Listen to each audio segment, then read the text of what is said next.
চরবরবী union বিএনপির পক্ষ থেকে চরবরবীবাসী প্লাস গাজাবাসীকে ঈদ শুভেচ্ছা, ঈদ মোবারক। আমরা যদিও বাংলাদেশের একজন নাগরিক, সেই সুবাদে আজকের ঈদ আমাদের আনন্দের নয়। কারণ হলো ফিলিস্তিনিদের উপরে ইসরায়েল বাহিনী যেভাবে আপনার নির্যাতন চালাচ্ছে, আজকে এমন একটা ঈদের দিনেও ফিলিস্তিনিদের উপরে তারা বড় বড় হামলা চালাইছে। এই জন্য ঈদটা আমরা আনন্দের সহিত নিতে পারছি না। তাই চরবরবী ইউনিয়ন বিএনপির সেক্রেটারি হিসেবে আমি বলতে চাই, ফিলিস্তিনিদের পক্ষে দাঁড়ান।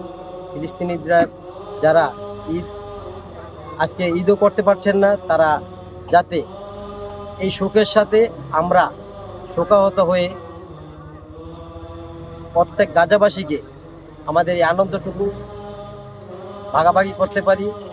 আমরা যাতে তাদের শোকে শোকাহত হচ্ছি, এই জন্য ঈদটাকে আমরা আনন্দের সহিত নিতে পারছি না।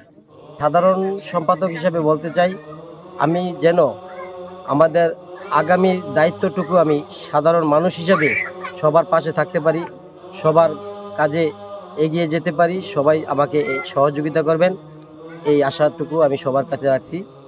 চরবরবীবাসীকে ঈদের শুভেচ্ছা জানাচ্ছি। সবাই আনন্দের সাথে ঈদ করেন, এই শুভকামনা রাখছি। ঈদ মোবারক। ঈদ